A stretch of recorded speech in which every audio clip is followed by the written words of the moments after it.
We looked around this area quite a bit, and once we looked at everything Tabor had, it was over at that point.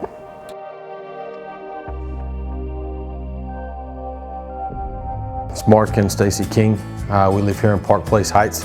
I give the people in the area a lot of credit. It was the first time that we had bought a house and built.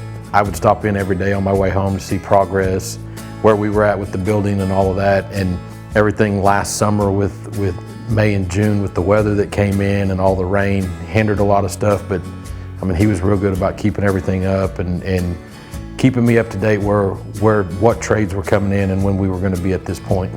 We went through Great Plains for financing. Once we got to closing day, everything went really smooth, and they were there to greet us and really happy and helpful along the way. I think my favorite part is the patio fireplace. There's a lot of features that we really like though. The wood look floors, granite countertops, the walk-in shower.